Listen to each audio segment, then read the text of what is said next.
Good morning, good morning, good morning.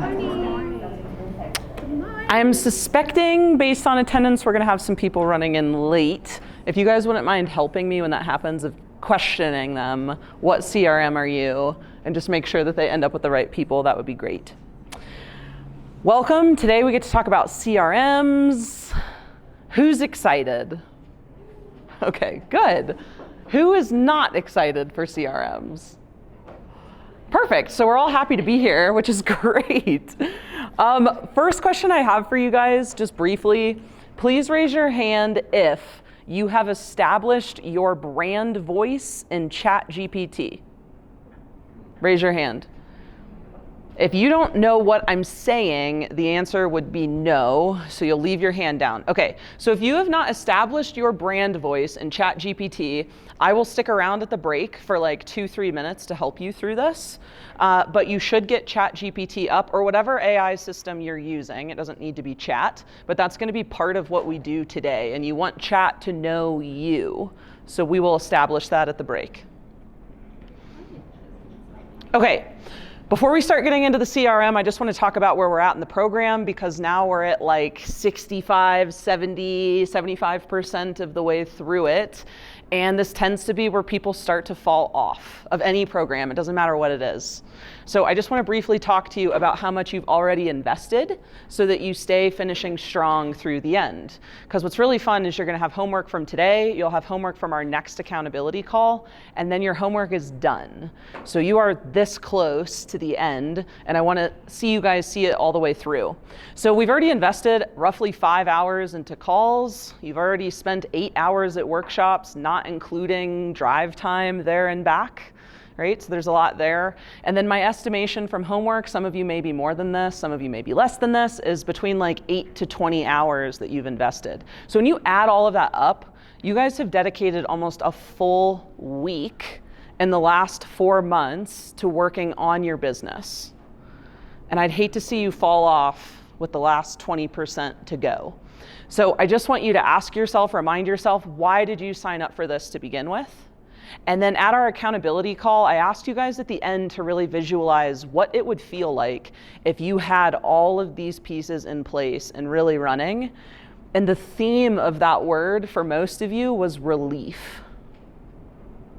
Hold on to that. You're so close to getting there. And if you fall off now, especially with the homework that you're going to have after this workshop, you're going to feel like you only did 80% of it. And that last 20% is going to nag and nag and nag and drive you crazy. So just go all the way through. Okay, so one of the quotes that I wanted to start to bring in is really talking about consistency. You might wonder what we're doing at the last workshop. The last workshop is really focused on how do we tie everything that we just did together in a way that you can take this and keep running forward.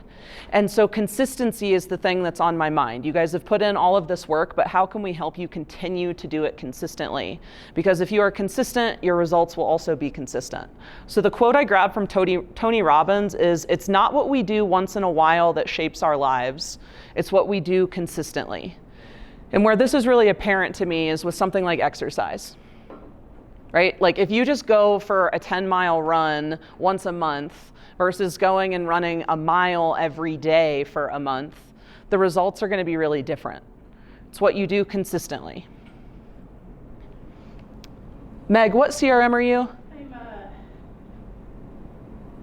trail, whatever they call it. Bull Trail. Maybe Back with you guys, right?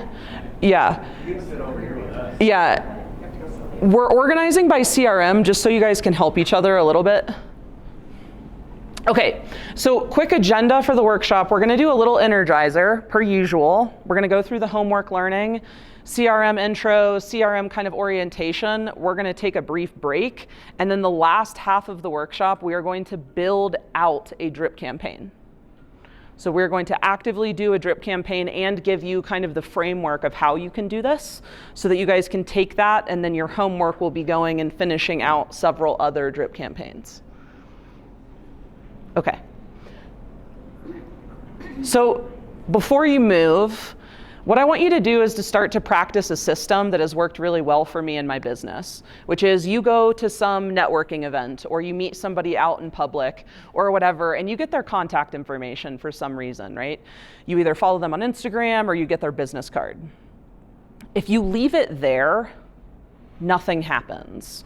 So what I've trained myself to do is when I get somebody's contact information, I send myself an email or I send my admin an email with that person's contact information, and then that starts a series of events where they then get added into my CRM, and then once they're in my CRM, a manual task gets set for them, and then I'm able to follow up. So I just want to give you a little opportunity to practice this. So I know we have a smaller room today. Go to somebody that you don't know very well. I want you to exchange contact info and put it into your CRM. And then I want you to add a manual task in your CRM to follow up with them in a week, 2 weeks, whatever it is. And it could just be as simple of, hey, I'm completing the homework Chelsea gave us in the workshop. That's fine. Or it could just be, hey, I'm doing the homework, but also I wanted to check in on how you're doing with the homework. Any big takeaways, whatever. Clear on the ask? Okay, knock it out. All right, we're gonna move on.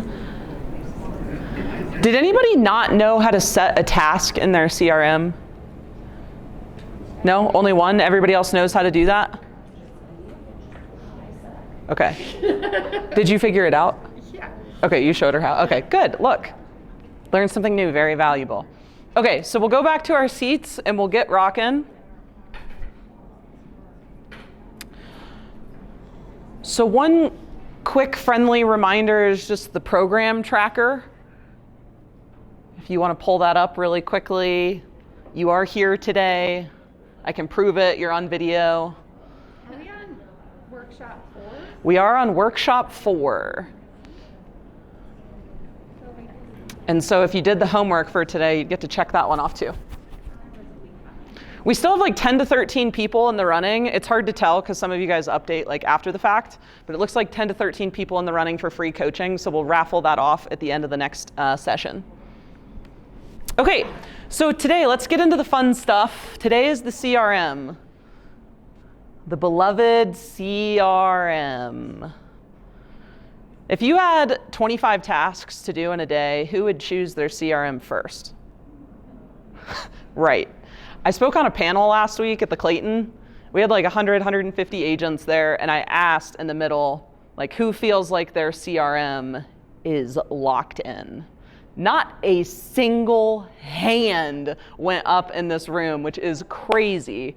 So I know, even though some people said I'm excited for today, I know you're excited for today. I know that this is the thing that so many of us hate to do. We have to really like wrestle ourselves. So I just want to encourage you, try to be as productive as possible today, because it's very likely that you're going to have a hard time wrestling yourself once you leave here today. So help each other, try to really lean in. So quick check on the homework learning. Raise your hand if you feel like you're doing pretty well with your activity tracker so far for the year. Raise it proud, because this is a new habit, which is really exciting.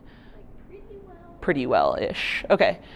To my people who feel like they're struggling with the activity tracker, what's the like main stick? What's the struggle?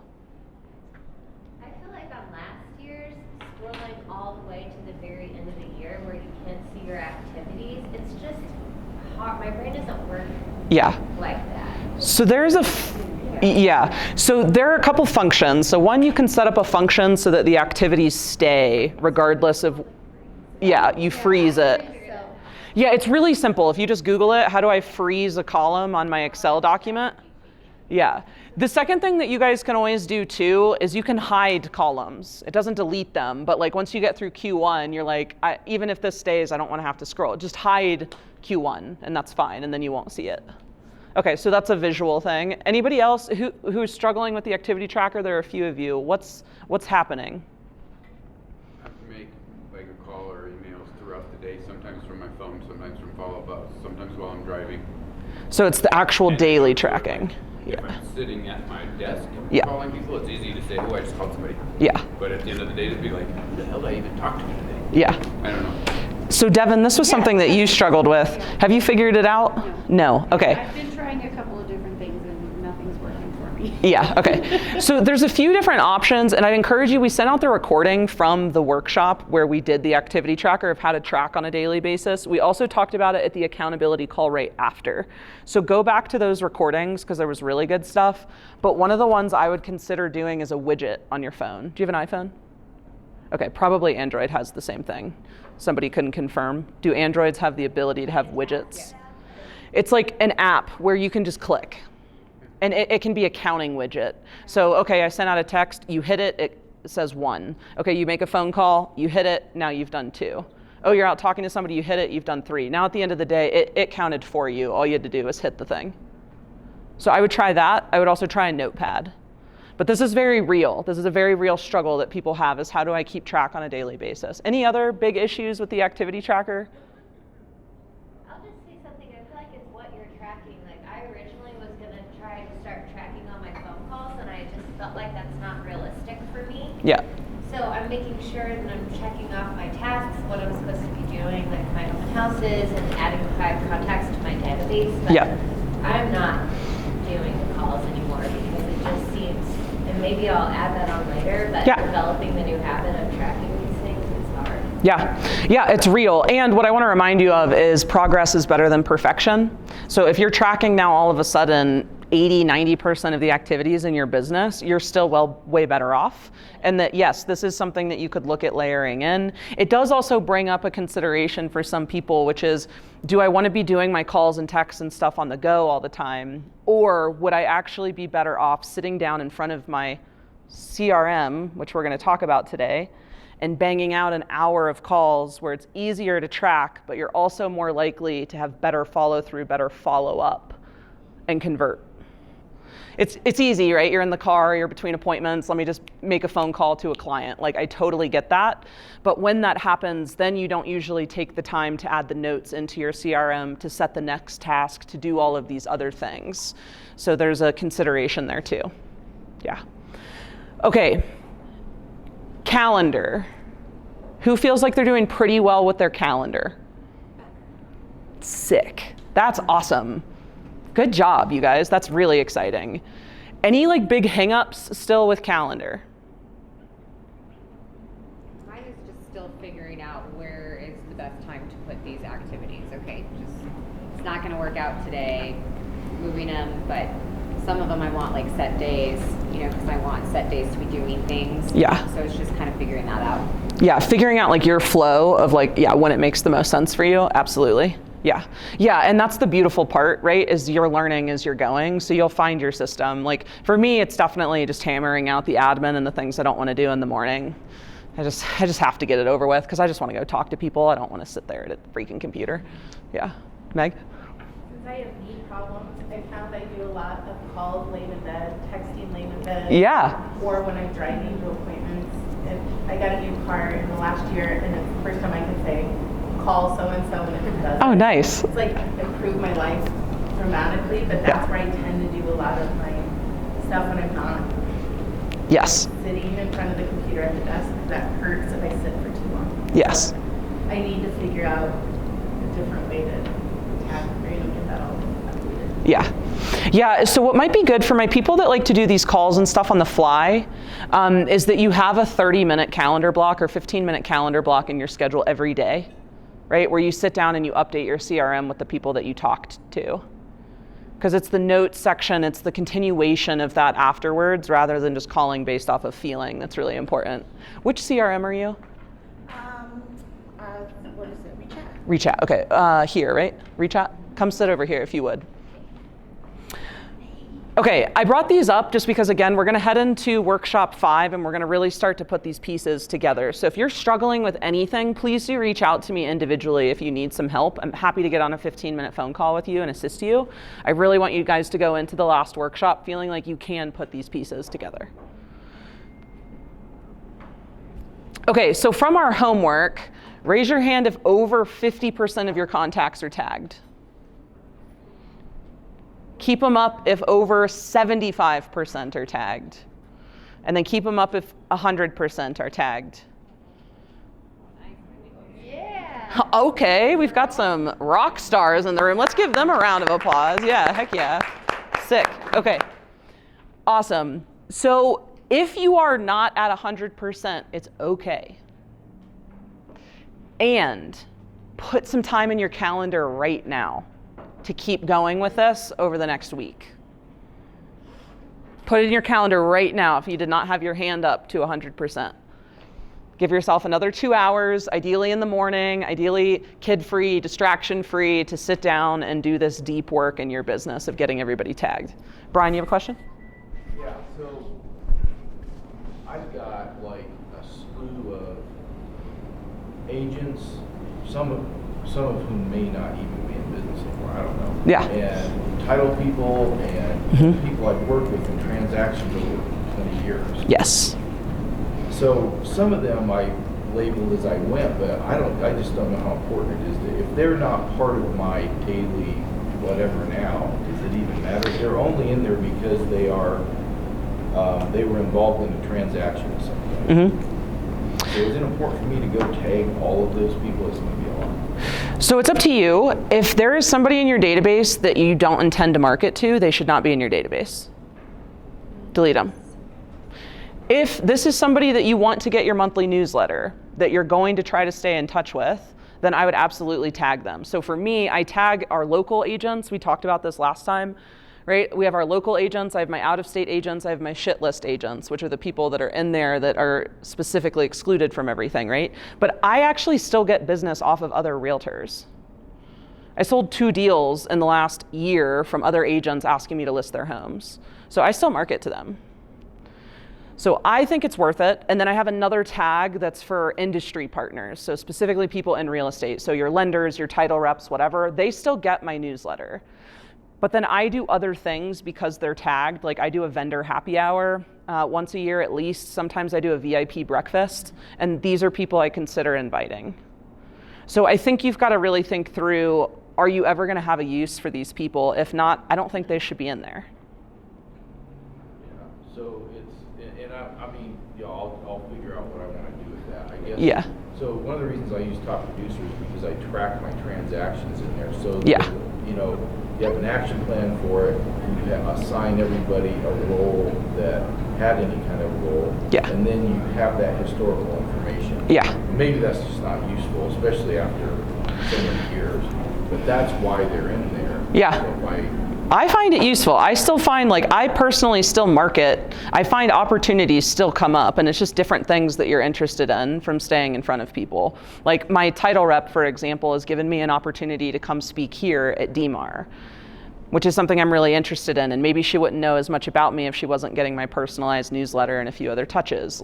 There's just different opportunities that can still come. So I think you've just got to kind of decide. I don't know about you guys, but I've noticed that people move around in the industry a lot. And so for that reason, I also think that it's valuable that maybe on one side they're a title rep and they're not necessarily going to send you a referral for a client, but then they go and they get their insurance license and now they want to work with you in business and send you deals. Yeah, good question. How did we do with figuring out what a drip campaign is called? And what do your CRMs call it? I know it's an action plan for Follow Up Boss. What do they call it in the others? Flow. Okay. Campaign? Campaign? Okay, cool. Yeah, so there'll be call it a campaign. So yeah, there'll be different names throughout different CRMs. So just know when I am saying drip campaign, that's what I'm referring to throughout the rest of the class. Okay, so quick little intro on the CRM. What is the highest and best use of your CRM? If you have not used your CRM a lot, you might be thinking to yourself, well, it's just somewhere that I put my contacts. Or it's just somewhere that I'm supposed to have drip campaigns, but I still don't really know what that is and I've never done one. There's actually quite a few different uses of your CRM, and if you really fill it out and start working with it in this way, you're gonna see that it really is the anchor of everything in your business. So for tracking, you guys remember that really painful homework I had you do back at the beginning for your business plan? You had to go back through 3 years. I'm seeing begrudging head nods. Yeah, I remember. And you had to go identify, where did all these people come from? That was probably really annoying. Wouldn't it be so nice to be able to just hit lead sources, and you can see everybody that you got from that lead source and when. So it can do that if you just take the 1 second to put where this person was from. You can track your conversations. So this is to my people that do this stuff on the fly. This is what I'm nervous that you're missing, is tracking your conversations. Because I don't know about you, but it's real easy for me to forget about what we talked about last time. Or like some key details, and I'm like, oof, I want to remember that. Yeah, I'm not going to remember that unless I put it into my CRM. So it can help you to track your conversations. When we're in touch with so many people, this is really important. Like, there are clients that I have that I should know their kids' names. I cannot remember them. So it's in my CRM, and if I'm gonna go see that client, I'm gonna go read those notes. Oh yeah, Charlie the dog, Lou the child, you know, whatever. And then I go in and I show up better, because my intention is that I do remember it, but I cannot possibly hold all of that in my head. So it's to be a tool for you. You can also see responsiveness. So in Follow Up Boss, I don't know about the other two, but you can see when people open emails. This is super useful tool when you're in a contact to see how active are they. And I am surprised all the time with people that I don't hear from, but they're opening every single one of my emails and clicking into it. And I'm like, yeah, that's why I do this. I can see that this is working. The other highest and best use of your CRM is notes and conversation history, which I just kind of touched on. The next is for follow-up. And there's really two types of follow-up that you guys will do. We're gonna have you do a little bit of both today to get your system set up. One is manual. So this is where your CRM tells you this is somebody you need to follow up with, and you text them, you call them, whatever. That's manual, right? The other one is automated. This is somebody that I don't need to be in touch with that closely or that personalized. This is an automated, and so I can put them on this drip campaign and it takes care of the rest. So two different types. How nice would it be for some of you if when you got a nice contact or a potential lead and you put them into your CRM, you did not have to think about them again and the follow-up was happening? I see big smiles in the front row. Is there anybody else that feels like they could benefit from that? Yeah, huge. So that people don't fall off, right? Because what's the point of taking all this time and doing all these activities you guys have committed to? Spending your life, right? You get one life. You're spending your life going and doing open houses, networking, doing this, doing that, and then losing those contacts and that potential business after the fact. It's a lot of churn and burn. Okay, last couple highest and best use of the CRM, relationship management. This should be your headquarters for your 36 touch. That was one of the tags that you guys were gonna do if you're doing a 36 touch, is that they are labeled in there as 36 touch. This will make your life so easy. When you wanna go do pop buys, you hit tag 36 touch, all your 36 touch people come up, you download their addresses as a CSV file, you can put it into a map system and it can tell you what's the fastest route to drive. You're done in 10 minutes. It's fantastic. It should also be your referral machine. So out-of-state agents. I closed 6 deals last year from out-of-state agents. And it's because of my little follow-up system of I meet somebody, fantastic, we pop them into this, bam. Your vendors. So I had 2 closings last year from my contractors because I communicate with them in a way that other people don't because of my CRM. And then of course, obviously your clients, right? We all know that. Okay, the last one was deal tracking, which Brian kind of talked about. Does anybody use their CRM for their deal tracking right now? No? Okay. So I'll show you how to do that. Highly recommend that you do. I have a spreadsheet I use personally that I'm happy to share with you, that it's kind of like a hub for me. I can show you guys too at the break if you want to see it. But so many people, especially in Follow Up Boss, rave and rave and rave about the deal tracking function. So this would be really nice for you to have one system to log on to, and you can see your deals, you can put people into the pipeline when they need to be put into the pipeline when they're under contract and closed. So real quick, why should you use a CRM? Hopefully you're all here because you know that you need to, but maybe there's still some resistance. I've done business for X long and I've never had one and it's been fine. We're not here for fine. Most of you are here because you want to get better. So a couple of goals. One, of course, is to build deeper relationships. If you're staying in front of people more regularly and you're tracking your conversations, you're going to be able to pick up where you left off last time, every time. And so you'll be able to go deeper with people and have better relationships. Your consistency in communication. How many of us have had a prospect reach out, we reach out to them, they never respond, and we forget about them? Yeah. How many of us would like to sell more houses? Well, what if we connected those two dots? Do we think that that could help us sell more houses? So our consistency in communication and follow-up. The next is organization.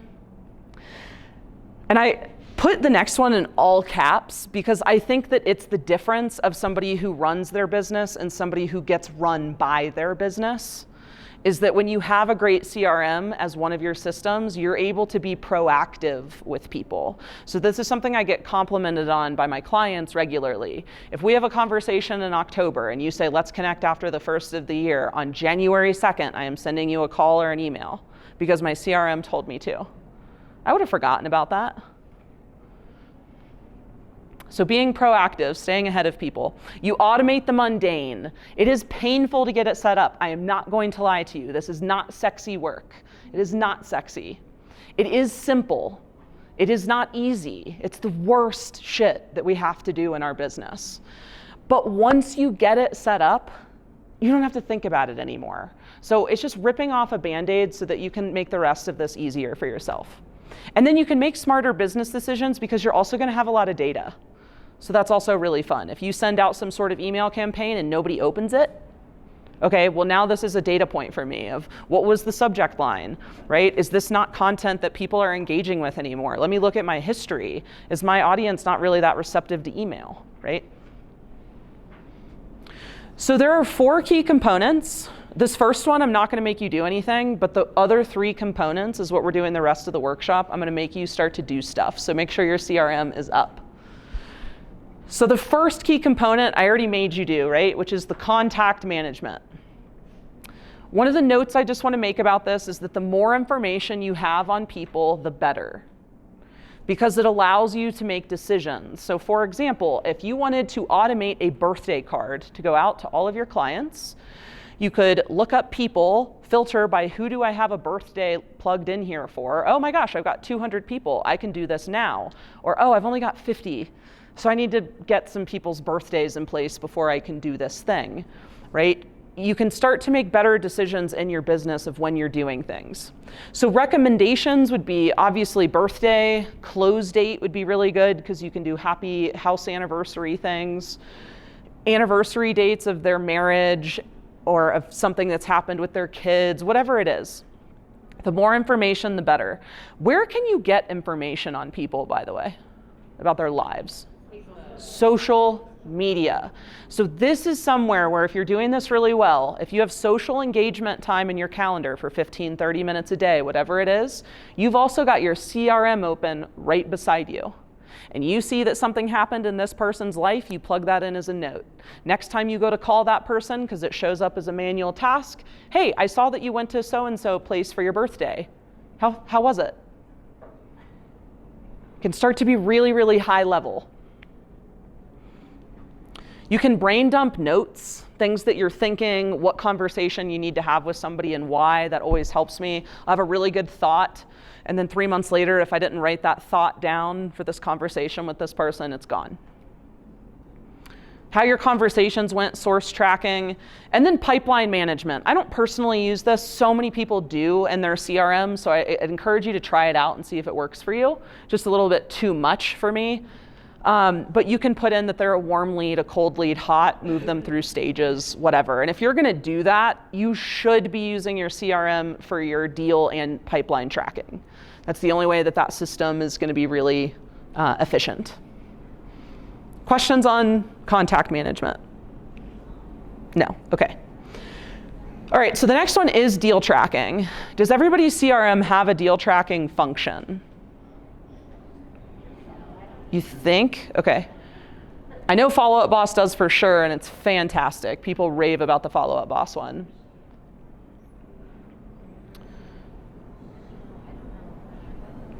Google it. It does or does not? Does not. Okay. KV Core does not have deal tracking. Google it. I know if you track Wow! I just clicked it for the first time and it made me really Yeah. Yeah, they do. Yeah. But I think it, So let me show you what it looks like. your deals, but it doesn't track like the. So here on Follow Up Boss, it looks like this. And I see why it's so appealing to people and why they would love it, because you can just drag and drop people from your pipeline to now they're active, now they're under contract, now they're closed. I was playing with it last week, trying to decide, do I want to switch to this from my spreadsheet? If you do not have, I'll show you the spreadsheet now too. If you do not have deal tracking, then I would look at using a spreadsheet. Will you share your spreadsheet? I can. So mine looks a little something like this. If you don't, do you guys have it on yours? I have it, yeah. Okay, cool. So get the deal tracking up on yours. So it's just KV Core, is that right, that doesn't have it? No, I use yours. Oh, okay. I got you. Okay, but your CRM doesn't have it. Ours just pulls up like our listings, like what we've sold. It says transaction management system in ReChat. You know, But I and don't it has like Deals the amount where and you stuff can on there, manage but listings for sellers or track offers received, oversee buyer contracts. Interesting. yeah, but it like doesn't. Deals where Ask ChatGPT really quick if you can do it in there. Deals Center? So for this half of the room, I can share the spreadsheet with you, but it looks a little something like this. And you can see on my tabs, I have one for every year. So you remember that really painful homework that we did? It would have taken me 10 minutes because it's all right here. So 2026 deals, as I'm closing things, it goes on this left side.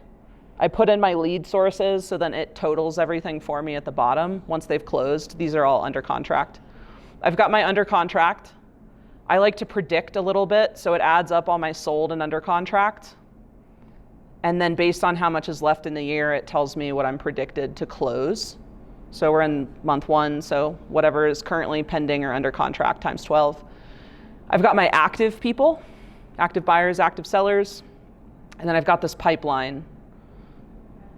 And then at the bottom, it totals everything for me. So like, oh, in theory, if I closed everybody that's active and currently in my pipeline, I'd look at like 22 million in sales this year. Okay, cool. That's roughly what my projected is too. But if you were somebody that had a goal, if I want to do 15 million this year and everything was only totaling to 5, you got to go get some more clients in your pipeline, right? So I'm happy to share this. If one person could just send me an email, that would be great. And I'll just make a blank version and send it to you guys. For my people that do have this though, so my follow-up boss people for sure, you should try it because I think you'll love it. If you don't use a spreadsheet already, you might as well just start there for your system. Okay, so anyways, for deal tracking, components of a CRM, ways that this can help you, or for my people that are going to use a spreadsheet, you can add clients into their stages, so where they're at, and then you can move them through. So once a pipeline person becomes an active person, spreadsheet or CRM, it both works. This way you can see how you're doing as a whole in your business to see where you have gaps. And this will also start to matter as you get towards the end of the year and you're like, well, I really wanted to close another 2 million and I still want to try, but your pipeline's dried up, you don't have anybody active or under contract, it's probably not going to happen. So it helps you get really realistic about your plan. And then you can also use this for commission tracking. So one of my coaching clients took my spreadsheet and added a column, and then he just puts in what commission he earned on each deal too. So you can do that. The CRM on Follow Up Boss does that for you. Okay. So to my people that have it, I just want you to practice really quickly. And did you guys find out, can you do it in yours? So it says it has the function, but it's only for sellers. It's annoying. Yeah, so you can't use it for buyers. Yeah, I don't know because I had like these are houses that I was a buyer, agent buyer. So the people that have it, go ahead, go to deal tracking and just put somebody in, somebody that's a pipeline and active. I just want you to do it for one person and see how that is. And then while they're doing that, I will go ahead and work on just making a copy of this. I think it just tracks what you're doing, but it doesn't allow you to track any specifics. That's not helpful. So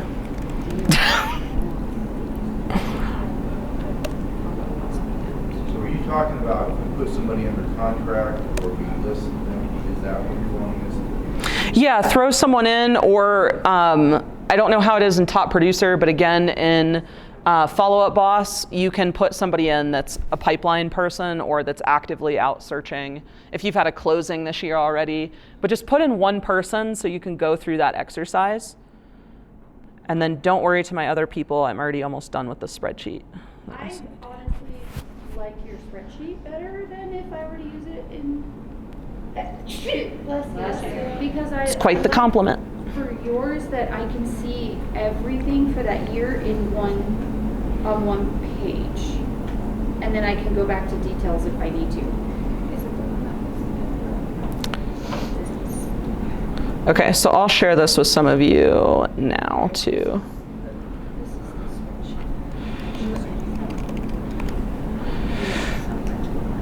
Okay, do me a favor so we don't all ruin each other. Remember, make a copy for yourself. Do not edit this primary one. I'm giving you a lot of trust right now, okay?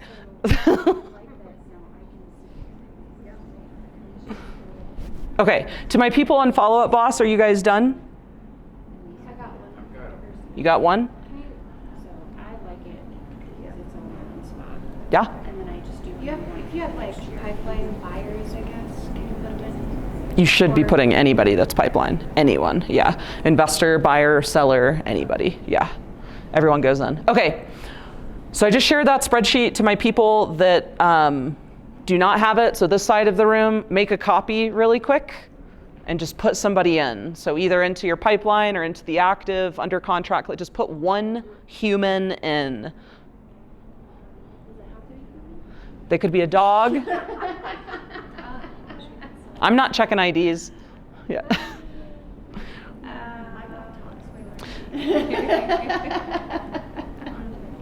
this just added to the elevated method, or is I just shared it, yeah, separately. What was it called? I sent it in an email. Go to your email. Deal flow tracker. Make a copy, or I will publicly shame you. I did that the first time, and I got publicly shamed. Everybody did it the first time, and I was like, I can never do this again. But then I just did it. We did it again, so yeah, okay. And it'll be somebody that's not here today that will totally start messing with that original version, of course, of course. So make your copy so that you're protected. Okay. That's right. So if you are somebody that does not, could you, just by a show of hands, I guess, just to gauge, who has all of their deals somewhere on a spreadsheet like this, or, okay, cool. So you have a system of some sort. So if you want to switch to mine, fantastic. If you want to use your CRM, fantastic. If you want to keep going with the system you have, make it better, whatever, fantastic. But do you see the value of if your CRM could do this for you? It's huge. You just have one spot that you go to. Okay, the next thing is manual tasks. So in Follow Up Boss, it's called a task, where I can actually set a reminder, it comes up, whatever, and says this is the person that you need to talk to today. What is it called for you guys? Flow? No, that's drip campaigns. Oh, okay. Drip campaign. It's just reminder. Yeah. Reminder. Okay, how about for you guys?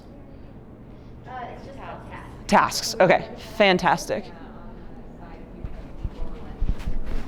You have tasks? Good. Tasks are better than reminders. Probably not.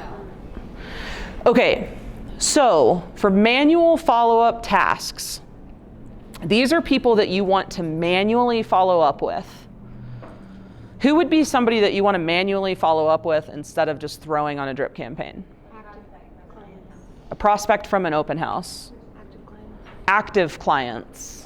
Yeah, it's not great to put them on a canned email, right? These are people you're actively working with. For me, when I have really close relationships with people, so my past clients, they do not go on a drip campaign. They're part of my 36 Touch. They get my newsletter. But I have manual tasks for all of my past clients that come up every 6 months. Time for me to call them, email them, whatever, check in, grab dinner with them. Because I have a closer relationship with these people. So once a year, you do a one-on-one with your client? I try to see everybody once a year, like in person, but I check in with them twice a year. Okay. Yeah. And honestly, it happens more than that for a lot of them, just organically, but yeah. So per the slide, you add manual tasks for people that aren't quite right for a drip campaign. So it's too good of a relationship. Maybe it's a little bit too early in the process for somebody, like a prospect, before you just throw them on something. You want to nurture them a little bit more before putting them on a drip. Or they're specialized in some regard. So you have an investor that wants to look for a $500,000 property. They give you all their criteria. Then, yeah, okay, I don't really want to just throw them on a canned email for investors. Use for active clients, please, please, please. And then, as I said, the 36 touch, I do this so that manual task comes up, perfect, I do it, I set the next one. Okay, so to practice, I'm gonna give you guys like 5-10 minutes.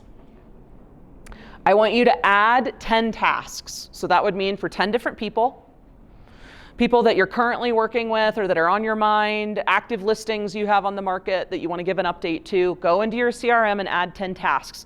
Now, key tip before you do this, I would recommend, because you can usually set the task for what day it shows up, right? I personally set all of my tasks to always come up on Mondays. And on Mondays, I have a 1-hour block for me to go in and do my Follow Up Boss tasks. That would be using this like a pro so that you don't miss stuff. So try to set them for the same day of the week, whatever your follow-up day is going to be as you do this. We feel good about being able to continue to do that on your own. Okay, and we worked through some kinks in the process, which was good for a couple of them. I didn't hear from you all in the back. How is your CRM for doing this? Is it easy? Yeah. Easy? Cool. Heck yeah, cool. Okay, so real quick before we take our break, just a couple more things. So to tie it all together, right? When I spoke on this panel last week, what I was speaking about was systems, and what is the definition of a system? It's an interconnected set of processes. So right now you have your process of your CRM, but what we want to do is make sure that we connect that with your other process, which is your calendar, so that you are utilizing your CRM as efficiently and as frequently as you need to. So to tie it all together, what I'd recommend you do right now is add in, if it's not already, a weekly recurring time block that you will spend on your CRM. And I would recommend at least 1 to 2 hours. So this would be the time each week that you can put in new contacts that you've met. You can update your deal and deal tracking. You can do your tasks. You can make sure all your campaigns are running the way that they're supposed to be running. And you might start out with 1.5 to 2 hours when you're beginning, because you're going to be a little slower, and then pare it down. Mine takes me an hour each week.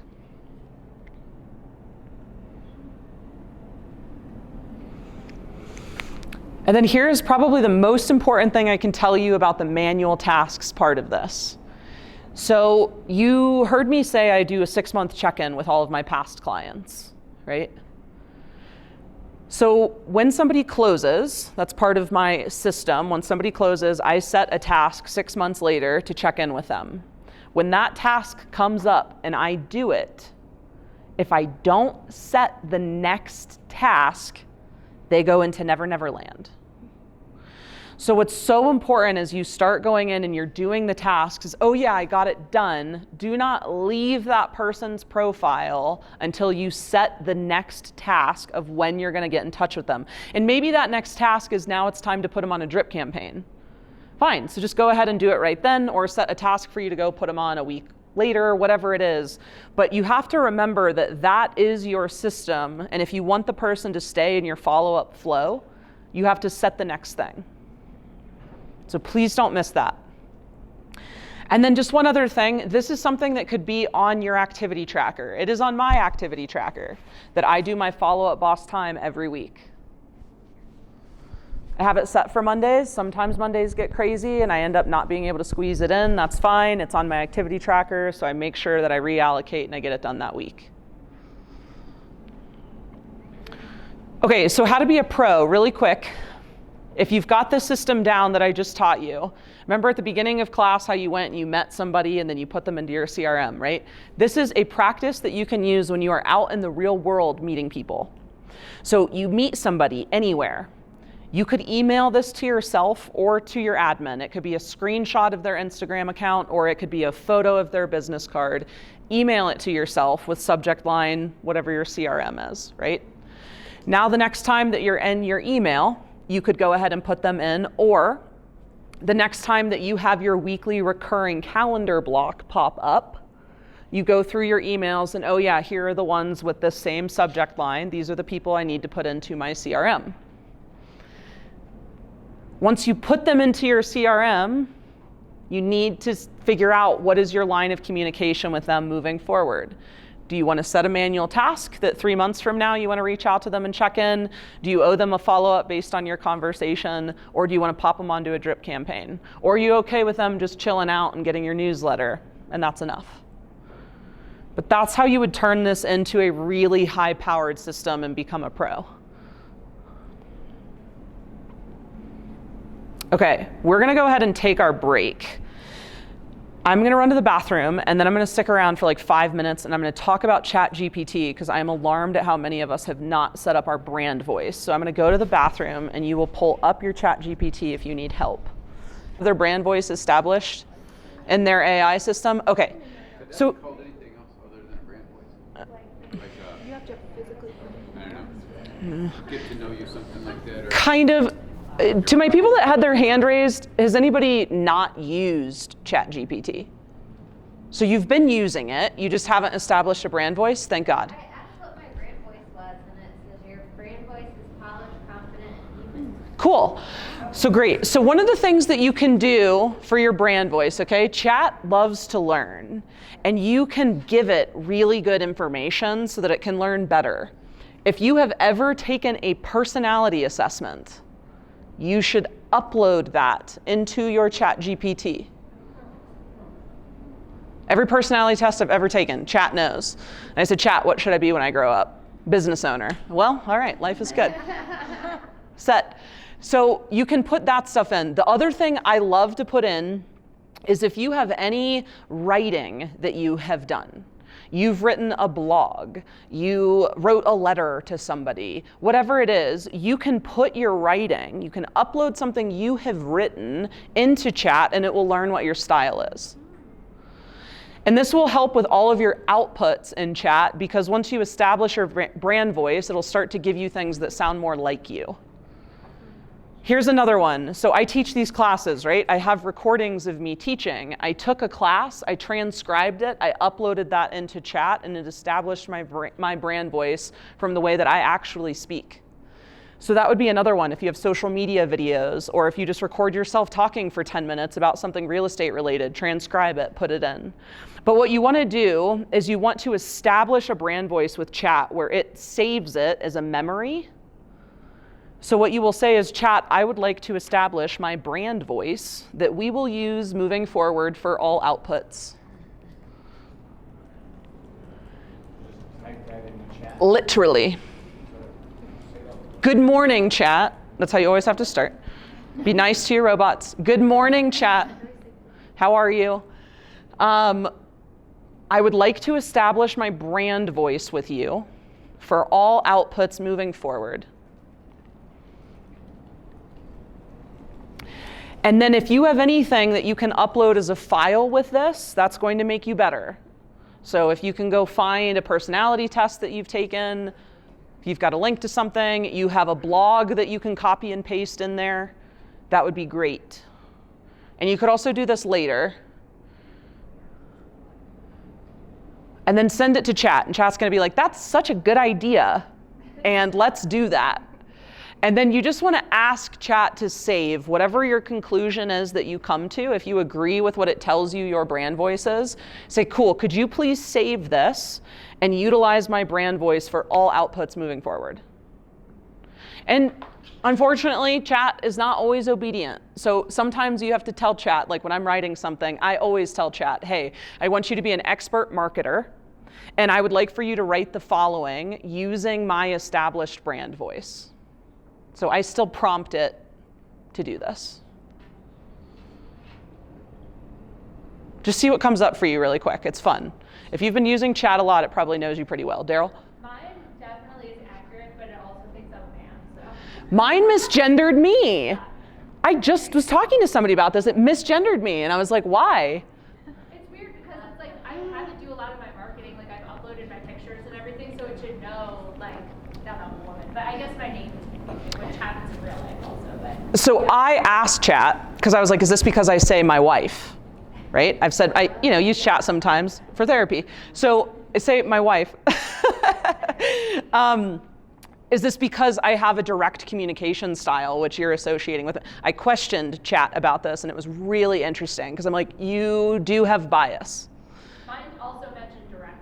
Yes. So I wonder if that. So what you can do with Chat, through this conversation I had with Chat, where I was like, listen, I'm not mad, but I am curious. It said, would you like to establish pronouns? Okay. So you can, Okay. if it bothers you. For me, I'm like, you can think I'm a man, I don't give a shit. Yeah. So when you want to upload like a document or something Yeah. that you wrote, Yep. you just say like, I'm So hit, gonna. yeah, so you know how to add it? Okay, yeah. Well, it's on here, but yeah. I'll add Okay, it. so send it, yeah, or copy and paste. But just, yeah, so one of the questions was, how do I give it stuff? So you wanna tell Chat what you're doing, right? So Chat, I'm gonna upload a thing that I wrote for you to use to get a better feel for how I actually speak to people, or I'm gonna give you a transcription. So describe to it what you're doing. Any other questions on brand voice before we keep going? Because this will help you a lot. Sounds like I need to teach a class on AI, I think. Yeah, okay. And spreadsheets. Like, Chelsea, can you John's nodding in the back. He's like, yeah. Teach a workshop on Excel. Okay. Okay, so let us keep rocking then. The next thing that we are going to do is the unicorn, the mysterious Sasquatch, the thing that you know is here but that you never want to do, a drip campaign. So this is the fourth component of the CRM and how you're going to use it. So what is a drip campaign? To be clear, it is automated follow-up, right? It's automated. So in order to establish a drip campaign, you need to first define what is the group of people that I'm going to send this to. Am I sending this to buyers? Am I sending this to sellers, to investors, to my in-state agents, to my out-of-state agents, to my industry partners, whoever it is? Don't worry, today we're going to do a buyer campaign. But just in general, when you guys have this homework of doing the next couple of campaigns, you want to first define who's the group I'm talking to. The second is you want to add a tag for those people, right? If you're going to do a buyer campaign, you would want to make sure that anybody that you want on that campaign, you're tagging as a buyer. In most CRMs, that's also how you start the campaign. So in Follow Up Boss, for example, my drip campaign is called Long-Term Buyer Campaign. When I put that tag on somebody, that's how it starts it. Okay. Then you're going to build out your drip campaign, right? You'll start it, and then you will have maintenance on it. Because here's the fun thing. You might build out a drip campaign that's a year long. That's what I did with all of mine. Let me make it for a year. And then 6 months later, I put some project time in for me to go make it longer. So that anybody that had been on it for 6 months already, let me kick it out another year. So now they're getting follow-up for 2 years. So there is some maintenance that's required. And also, like, I was looking at mine the other day in preparation for this, and I'm like, I want to tweak a couple of them, right? Like, things change. So open up ChatGPT if you do not already have it open, or your AI system. And we are going to build a campaign. So let me describe what you're going to do first, because I'm going to give you a solid 30 to 40 minutes to do this. The intention is that when I say, hey, enough time, I'm bored, let's do something else, that you have a buyer campaign in place. It does not need to be for a year. It does not need to be for 2 years. Even if you got it set up for 3 months, and then you left here and all you had to do was add to it, that would still be a success. So just don't go trying to do too much and then not actually get it done. Get it established. So we're going to do a buyer campaign. We're going to do 3 months, and if you get further than that, that's fine. So I sent out this document in preparation of helping you. And what I have given you is 3 emails that I think are pretty freaking good for your first 3 touches with a buyer. You can read them. You can decide if you like them or if you don't. You can use them. You can put them into chat and you can change them. Or you can just change them yourself. But I tried to give you somewhere to start because it feels like that's sometimes the hardest part of doing something like this. Underneath of that, in that document, what I gave you are prompts. Yeah, so I emailed it out instead of printing, 1, to save trees, obvi, but 2, so that you could copy and paste directly into your chat. So what I'd recommend that you do is you open up a new chat in ChatGPT and you say, chat, I would like for you to be, tell chat who to be, I would like for you to be an expert marketer and strategist. I am a real estate agent in the Denver metro area, and I am looking to build out a drip campaign through my CRM for buyers.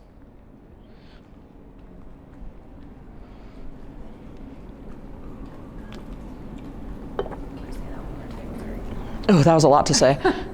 Chat, I would like for you to be an expert marketer and strategist. I am a real estate agent looking to build out a drip campaign through my CRM for buyers. And feel free to put in what CRM you're using too.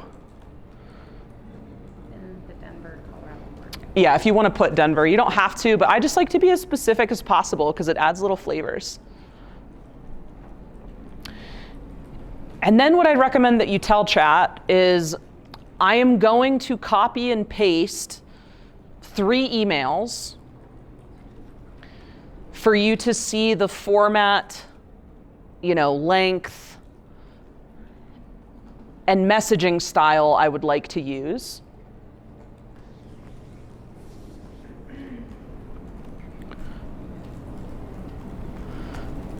Say that last part. I'm going to post or paste 3 emails so that you can see the length of the emails, the order, and what was the last one? Messaging style. Thank you. Thank God someone's writing it down. Okay, so what you could do, okay, and chat's going to talk to you back because it always does. You can ignore what it says and keep going, by the way. So you can hit enter. And then you can copy and paste those 3 emails as they are, or you could take a second and tweak them so that they feel a little bit more like you and put them in. And then you'll start to follow the prompts that I gave you at the bottom, but you need to edit the prompts a little bit. So for example, like one of the first prompts is, I want you to create 10 to 12 emails. Well, you need to figure out how many emails do you want? Is it only emails that you're doing? Are you going to do text messages? Are you going to do phone calls as a part of this too? If you want something to be fully automated, I would probably just do email, or depending on what CRM you use, and if you've already established your phone number with them, because that's a whole nother thing, then you could also layer in texts. When did you send this to me? Yesterday. You're a liar. It's in there. Is it going to be confusing that your name is at the end of each of these? Oh yeah, change the name, obviously, please. Yeah, they're not exact. Go in and tweak just a hair. So could we do this for like a long-term buyer, short-term buyer? Yeah, you could do different ones. For me, it's just one campaign. Like, All buyers? it is, yeah. And other people do this differently, and they do short-term or they do long-term. For me, it's like, I'm going to put everybody on this one campaign. I check in on it. If I decide I want to follow up with you more frequently, I do. But it's just not that different. Like I think the way that people use a, quote, long-term buyer campaign is it's a client that has closed on a purchase, right? And then they put them on a campaign because eventually they'll want to buy again. That just doesn't feel like me. Yeah. So for me, it's like, if you're in my database as a buyer, it's because you've told me that you want to buy, so I'm going to put you on a campaign that's going to help give you resources to buy. Okay. So, have it. Okay, cool. Or I'm asking them to forward it. Okay, cool. So they're forwarding it to you. Okay. So then we're going, once we paste those in, then we're doing these prompts? Yes. So once you've pasted your emails in that feel good to you, you've removed my name, of course, you've put in your stuff, then you'll start to follow along in the prompts. The one thing I want to say is that first prompt that goes to chat, though, you might want to take a second and think about what you're doing and what your strategy is before giving it direction. So for example, when I was having a conversation with chat around what would be the most effective, high conversion, but still relationship oriented frequency, it said that you should follow up with them 1 time each week for the first month. For me, that's too much. I'll follow up with you twice in the first month. I'll send you 2 emails, but then it's going to be monthly or bi-monthly after that, for me. Yeah, prospect, a buyer, potential buyer, yeah. So think about that a little bit and then prompt chat to what you want it to do based on frequency, because that will matter. And then also somewhere on that document, I gave you a list of other ideas, like other things, because when I first had chat do this, it was giving me stupid stuff, you know, like whatever, just kind of checking in, or like just, I don't know, a freaking quote or something. And I'm like, that's not meaningful, right? So here are some other ideas. I gave you that list that you could give to chat too, of here are some things I'd like for you to incorporate. With your campaigns, do you have text and emails? Or text and phone calls? It's just email, yeah. Now I do something that makes mine semi-automatic. So what was important to me as part of my campaign is that I was providing timely market information, which when you're creating something that's going out to everybody at different times, you can't do. So one of the things I was able to do in mine is I built out that it would make a task for me, for anybody that was due at this stage, right? That it would make a task for me to send them a market update. So then I get a batch of 20 of those each month. I write my little email that's a market update, and it goes out to all of them. So it's semi-automatic. Everything else keeps going, but if I want to do that market update, it's timely. And that felt really important to me because it's one of the ways I add value.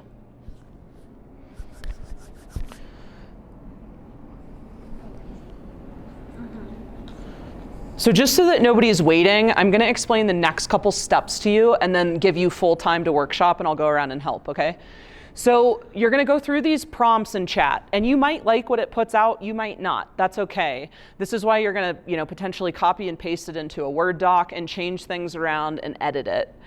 Just remember, the goal today is not to build out the whole 2-year campaign.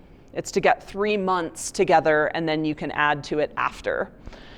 So you'll get through chat, you'll figure out what things you're going to do for the first couple months, and then you'll go to your CRM and actually set this up. So in Follow Up Boss, it's called an action plan, right? Is where you would go actually put this into place.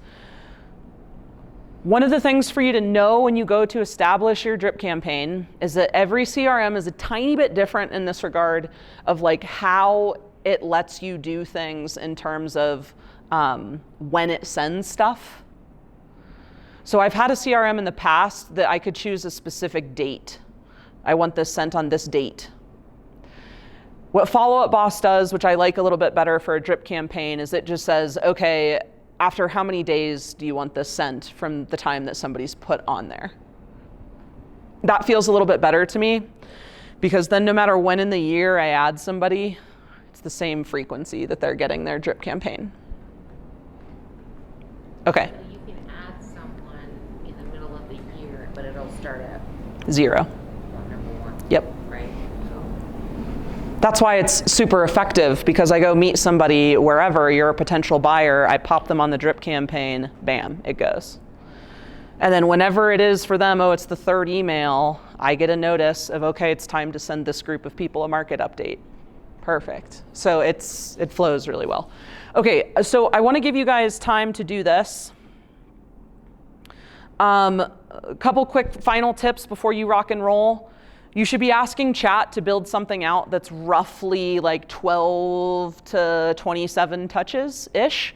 But remember, we're only going to go actually put in like 3. So just don't sit there and go through all 27 communications and make them perfect. You'll never get through this. But focus on the first couple months. Your subject lines is also really important. Chats seemed a little bit more canned, so I made things that felt more authentic to me that I would actually put into somebody. So think about that a little bit. Make sure you make it you, and then the final thing is this. This might create some extra projects for you. As you noticed, one of the first emails that I want to send is a buyer guide. You've got to have a buyer guide. And that's what's really fun is as you start to do the drip campaigns, you don't need that many. You need a buyer and you need a seller, and there's a couple others I'll tell you about. But if you have a really good buyer and a really good seller campaign, okay, cool. I need a good buyer guide, I need a good seller guide, and I need a couple of other pieces that I'm incorporating into this. So yes, these are projects, but again, once you create it and it's done, you're really adding value, and it's not stupid stuff like other people's drips of like, how's it going? Can you explain a little bit? Because I'm a big fan of not giving them too much. Oh, yeah. Before I get to do my buyer consult or my seller consult. Like that's where I think I shine and where I have high conversion. Yeah. So tell me kind of what that might look like where you're giving them something but not giving them everything. Yeah. So I treat my paper resources a little different. I send that to people as soon as we have a confirmed day and time. So I send them, or my admin does, of, hey, here's your scheduled meeting date and time. Here's some resources Chelsea wanted you to have beforehand. Don't worry, she'll bring them printed too. So I send that stuff before. If I'm doing a listing appointment, of course I don't send the CMA and the net sheet and that stuff in advance, but I send them my seller packet, my testimonials, my past sales map, because I want them to already know and respect me by the time I walk in the door. Yeah. So these people are already on your buyer drip campaign, and this is kind of how you schedule an interview after you've been working on it for a while. Like, how does it convert is kind of the question. Yeah, so you put somebody on your buyer drip campaign because I have not had a consultation with them typically. If I've had a consultation, I'm doing manual follow-ups. If we've not had a consultation, you're a prospect, I put you on the buyer drip campaign. And then at the end of the buyer drip campaign, so if it's a year or 2 years, the last thing it does is it sets a task for me. This buyer drip campaign has ended. What do you want to do with this person? So what usually ends up happening is I'd say probably like 40 to 50% of the people on the campaign will organically respond to something at some point. And then from there, it's, okay, yeah, the time is ready. Let's go have a conversation or whatever. And then we switch to manual, exactly. And on Follow Up Boss, there's a setting on your drip campaigns that you can turn it off when somebody responds. I don't like that. Because just because somebody responded to something doesn't mean I don't want to keep marketing to them. But. So on your buyers, these are like people that you're meeting in your online classes, stuff like that. Anywhere in the world, yeah. Yeah. Okay, I'm giving you time. Off to the races. I'm around. Just remember, progress over perfection. This is so easy to get into the weeds on. Don't get into the weeds on it.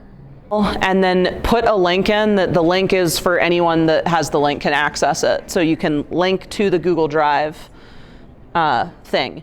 Now, what you want to make sure of course, right, is maybe this goes into a folder in your Google Drive, just thinking ahead, and this is a copy of your buyer guide so that you don't ever touch it because it would mess up your drip campaign.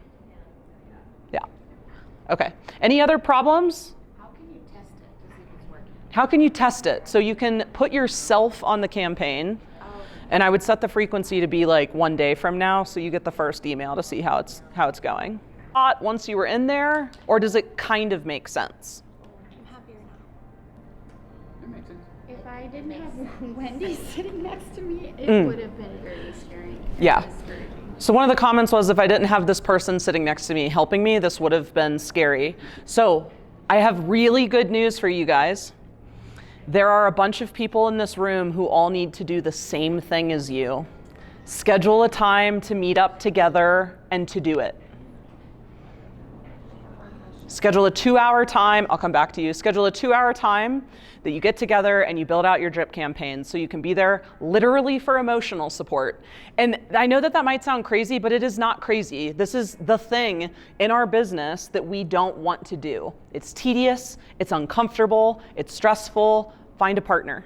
Find a partner. Okay, what's your one question? This one in ReChat, it says select a trigger. Yeah, so it would be that they got added to the flow.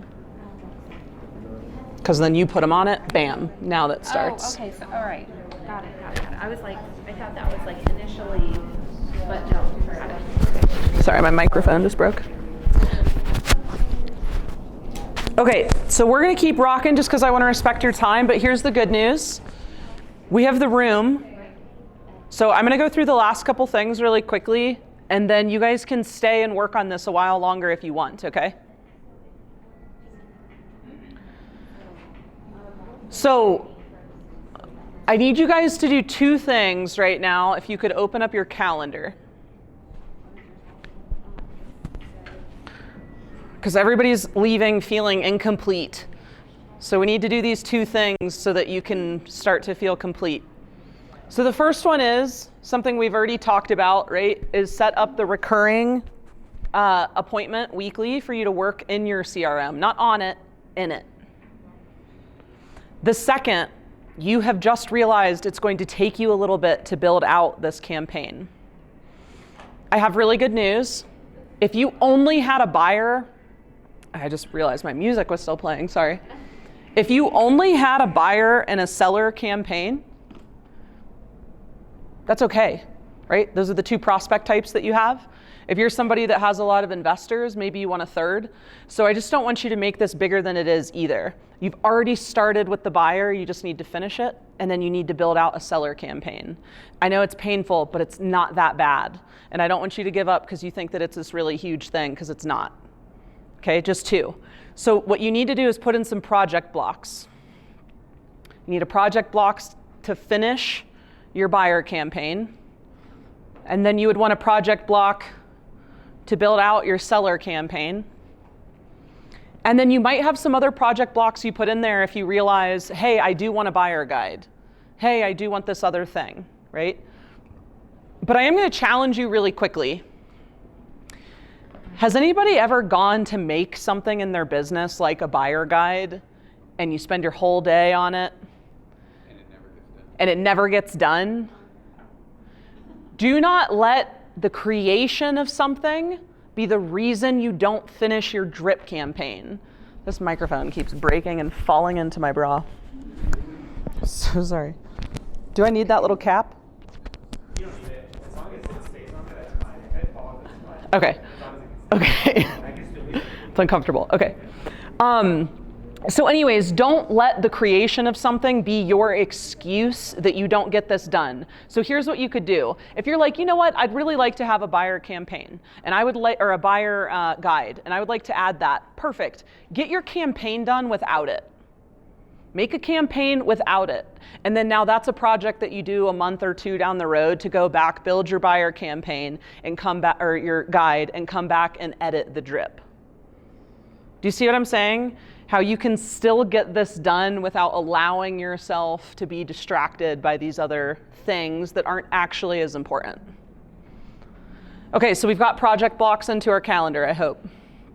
Okay, so who should have a drip really quickly? For sure buyers, for sure sellers. You want both of those. Investors, if you work with them a lot. If you don't work with them a lot, why would you spend the time? I wouldn't bother. And then another two that you may consider would be referral partners that you have. And these don't have to be a right now, right? I'd be focused on what are the things that are actually going to convert the most people for you initially, buyers and sellers. And then this is like project time that you start to do throughout the year or over the next 1 to 2 years. So I have a drip campaign for my contractors. I have a drip campaign for my vendors and industry partners. I have a drip campaign for my out-of-state agents. I have all of these different drip campaigns because what's really fun is once you learn how to build one out, you realize actually how easy it is and how many people you could stay in touch with. My out-of-state agents, I don't send them an email every week, right? I send them something every 60 days. Okay, I needed to create 6 emails. That was it. They get sent to out-of-state agents. Done. You had a question, Brent? So you do your monthly newsletter, that goes out to Everybody. Everybody. Then drips, when you start breaking down how you have your classifications in your CRM, trade partners, titles, agents, buyers, sellers, all those different hashtags. Yes. Drips, you want to then drip in the middle of the month or whatever to those individual ones in addition to the newsletter. Yes. Yep. So it's something to think about for sure, is how many other ways are you touching these people? So it is something I think about with my out-of-state agents, which is why I don't send them an email every month. I send them an email usually every 60 to 90 days. And it's an email that says, how is your market, right? It's something along those lines of, hey, I'm just curious, like, what is your inventory like? What are your days on market right now? Whatever. It's something that looks like I'm reaching out because I'm curious. And I get responses. That's how you know your campaigns are good and don't feel canned, is when people respond. Yeah. Yeah. Everybody gets my newsletter shamelessly. You know, if you've ever emailed me, you all get it. Sorry. Do you think, like, I have a drip for each one of my buckets or pillars? Yeah. Is that overcomplicating it, or? Do you think it is? Kind of. It makes me, it feels like I almost have too many tasks when I go into my CRM. So maybe I should simplify. Like, too many tasks, how? Like with my open houses, I have a quick campaign where it's like, call this day, next day send price change map, next day send another listing, follow up with a phone call, and try to get a copy on the 5th day. Yes. Right, so if I'm putting all these people in and firing that campaign, it's a lot of tasks. Yeah. To start. But what that campaign is really doing, so what you can do on some campaigns, Follow Up Boss, you'll see this, is instead of send email, you can do create task. So that's what she's doing, is it creates a task for her. Yeah, there's a lot of tasks because you're doing a lot of high touch manual follow-up right away. I think that that's good if that recipe is working. But then it's what do you do with the contact after, which is you put them on the long-term buyer drip. Okay, that makes sense. Yeah. And maybe if it feels like too much contact initially, then just change that for yourself a bit. Yeah. But no, I think what you're doing is smart because it should be higher touch right after. Yeah. Speed to lead and then slow down. Yeah. Yep. Also, when you're looking and talking to other realtors, like you want to be Yeah, online. for sure.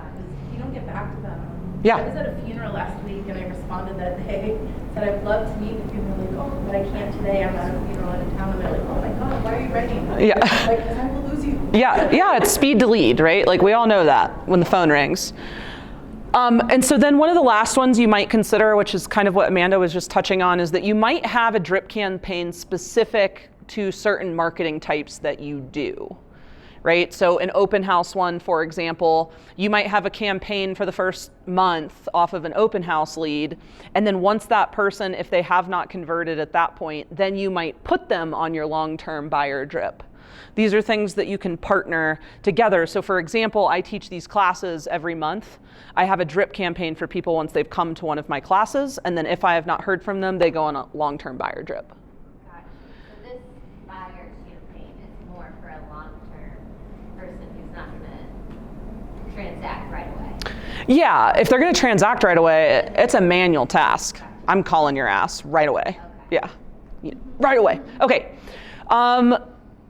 Brief, if your drip campaign can be sent to anyone, it's probably converting no one. I want you to really think about that when you're building these out. If it's too generic, you are not going to get results. So that's why the beautiful linking to a buyer guide, here's my lender sheet, here's a market update. Those are the types of things that add a lot of value. And maybe that's not where you start because you're just trying to get it done, and that's fine, but you can build and add. I know we're over by 2 minutes, so really quick, let's go through the homework. Your homework is to complete your full buyer drip. And if you're just doing it for 1 year, that's fine. If it's 2 years, that's fine, but you complete your buyer drip. And then put everybody on it that needs to be on it. So if I were you, I would focus on the next week, get the buyer drip done and built and test it on yourself, and then start to add people.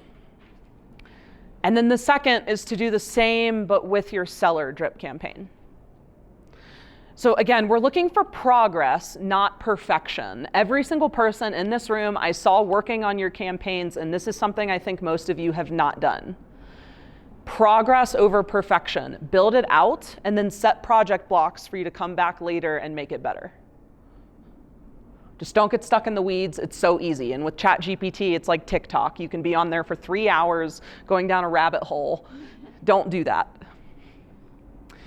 And then just something to think about. I'm not going to mandate this one, if you will, but maybe you want to add one more campaign outside of buyer seller. Maybe for you it's investor, maybe it's a general drip, maybe it's out-of-state agents, maybe it's your contractors. You don't need to get it done, but I just want you to think about, well, okay, now what? Like, what would be another one that would really leverage some time for me and make a project block for that? Roxanne. This is just a weird question, but for you, what's the difference between a contractor and a vendor? Okay, difference between contractor and vendor. Contractor is somebody who works on a house. Vendor is somebody who does not. Vendor might be, I don't know, somebody, a pooper scooper. They don't work on a house.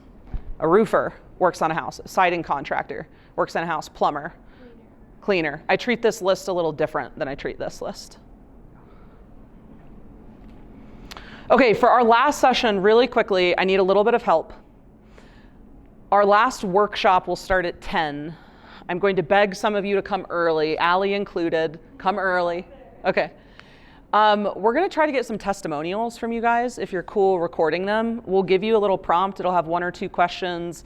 John, our very talented videographer, will just take you out here and ask you 1 or 2 questions on film if you're willing. It would be a huge help to me. So dress accordingly.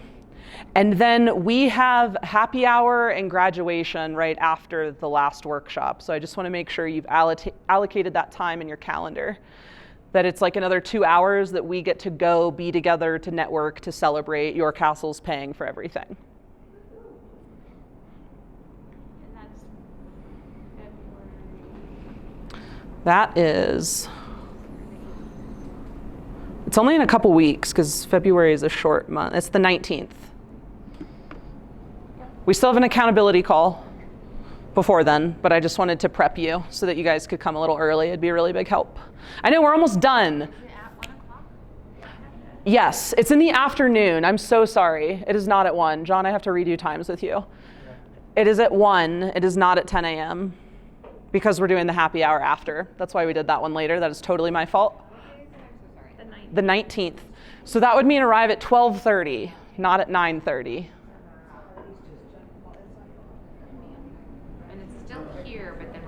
Still here, and then we relocate to a bar. Hannah is finalizing those details. You get a little plaque. Well, it's a framed, you know. We're doing some things. I just want to celebrate. You guys have really invested in your business. And on that note, last thing I'll say, and then we'll let you go. Finish strong. We're towards the end of the program. You're doing the thing that sucks the most. Finish strong. Knock it out. Buyer campaign, seller campaign, done. Don't let yourself escape without those done or you'll never do them, and you know that's true. Yeah. Okay, thanks for coming. I'll see you in 2 weeks at the accountability call. Thank you. Sweet.